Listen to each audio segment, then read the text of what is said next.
बिस्मिल्लाहिर्रहमानिर्रहीम।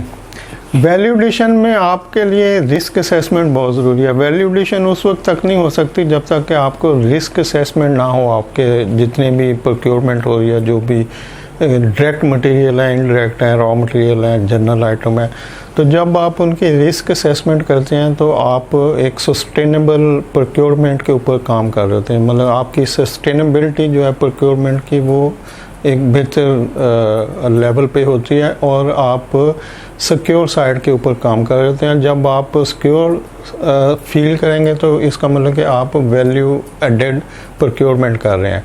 जितना रिस्क कम होगा उतना ही आप वैल्यू एडिशन की तरफ जा रहे होंगे, और जितना रिस्क ज़्यादा इन्वॉल्व होगा इसका मतलब कि आपकी कोई वैल्यू एडिशन नहीं हो रही, बल्कि हैज़र्ड वर्किंग हो रही है कि समझ नहीं आ रहा है कि कौन से काम को पहले पकड़ें और कौन से काम को, कौन सी प्रॉब्लम को पहले सॉल्व करें। तो जब जो वैल्यू एडिशन है वो आपकी सस्टेनेबिलिटी पे डिपेंड करती है, और सस्टेनेबिलिटी आपकी रिस्क असेसमेंट के ऊपर डिपेंड करती है। जो बुक में डेफिनेशन लिखी हुई है इसके लिए वो है कि with in procurement sustainability is about achieving value for money, minimum risk while also ensuring positive outcome. जब आपके पास मिनिमम रिस्क होगा तो इसका मतलब कि आपकी प्रोक्योरमेंट सस्टेनेबल है, और सस्टेनेबल प्रोक्योरमेंट आपकी वैल्यू एडिशन है। अब रिस्क असेसमेंट किस तरह से किया जाता है ये मैं आपको थोड़ा क्लैरिफाई कर दूंगा ताकि आपको समझने में आसानी हो। देखिए, ये रिस्क की साइड है, यहाँ से रिस्क लो से हाई की तरफ जा रहा है। यहाँ पे माइनर रिस्क है, यहाँ पे मॉडरेट रिस्क है, यहाँ पे मेजर रिस्क है, और ये आपकी लाइकलीहुड है। लाइकलीहुड होती है किसी चीज़ के अक्रंस, किसी चीज़ के वकूअ पज़ीर होने की रेशो, किसी के कोई जब कुछ हादसा होता है तो उसके कितने चांसेस हैं। तो ये आपके चांसेस हैं कि चांसेस कितने हो सकते हैं। तो चांसेस में अनलाइकली कुछ ऐसी सिचुएशन होंगी कि जहाँ पे नहीं हो सकता, अनलाइकली नहीं हो सकता, लाइकली हो सकता है, वेरी लाइकली बिल्कुल हो सकता है।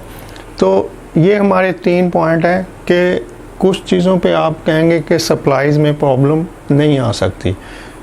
जो भी आप प्रोक्योर कर रहे हैं, अगर आप अपनी उस ट्रांजैक्शन को जो कर रहे हैं उसके ऊपर इसको इम्प्लीमेंट करेंगे। फॉर एग्जांपल आप कंप्यूटर पेपर ख़रीद रहे हैं, तो अब इसकी सप्लाई डिले हो सकती है या कि नहीं हो सकती। तो आप या तो कहेंगे कि नहीं, बिल्कुल नहीं हो सकती, पॉसिबल ही नहीं है, तो ये मैं ऑर्डर करूँगा तो सप्लाई आ जाएगी।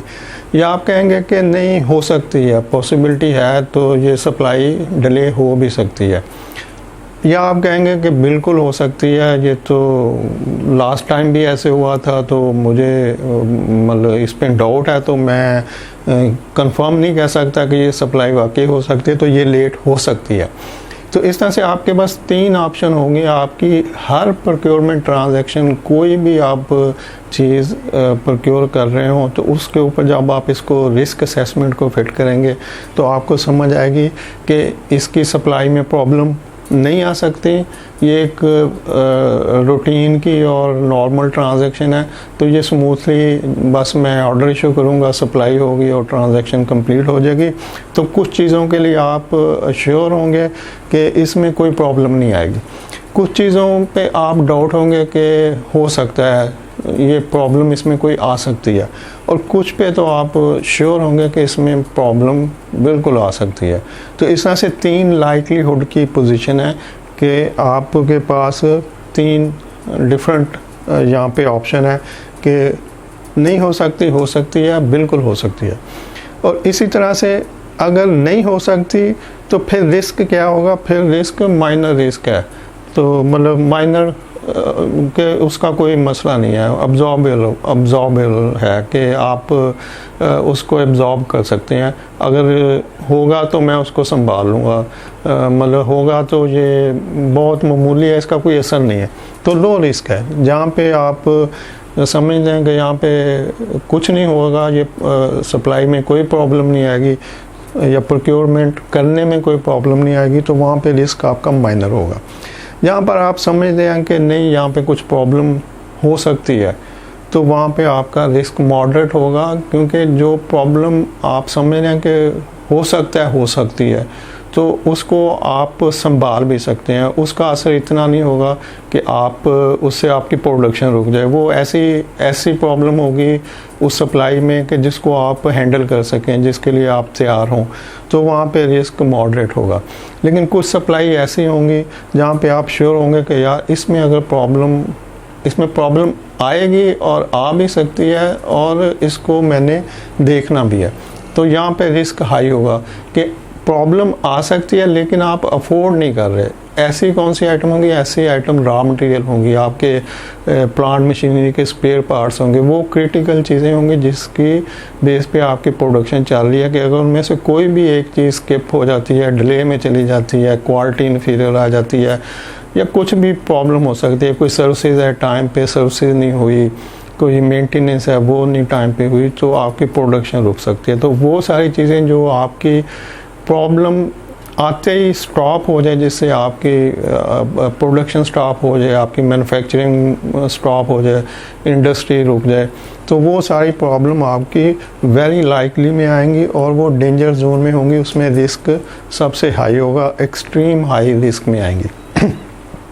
तो इस तरह से जिस जगह आपका जिन आइटम में आपका मेजर रिस्क है वहाँ पर आपकी रॉ मटेरियल आएंगे, और जहाँ पे आपका मॉडरेट रिस्क है वहाँ पे आपकी जनरल आइटम आएंगी, और जहाँ पे आपका माइनर रिस्क है यहाँ पे आपकी वो माइनर चीज़ें आएंगी जो लो प्राइस हैं और जो कॉमनली अवेलेबल हैं, जैसे नट बोल्ट हैं, जैसे कागज़ पेंसिल हैं, टॉयलेटरीज हैं।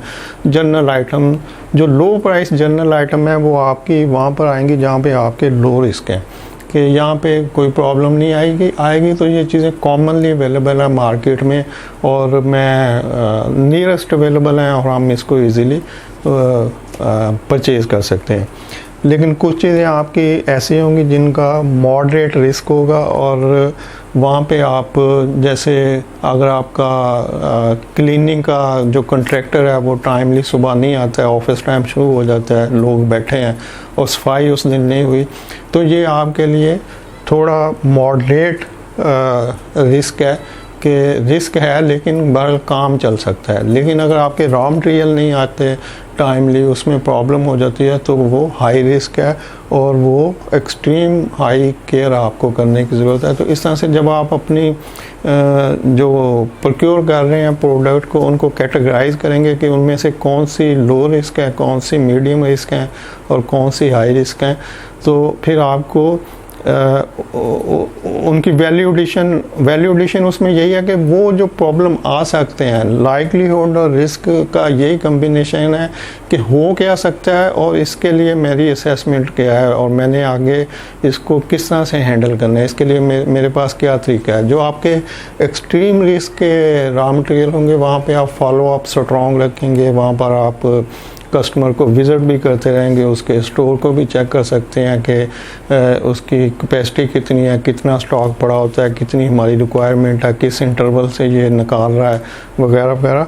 तो हाई रिस्क पे आप ज़्यादा टेंशन होंगे और मीडियम रिस्क पे आप मीडियम अटेंशन देंगे और लो रिस्क पे आप एक नॉर्मल टेंशन देंगे, रूटीन की वर्किंग करेंगे। तो जब आप इस तरह से फोकस करेंगे अपनी प्रोक्योरमेंट के ऊपर तो ये वैल्यू एडिशन है।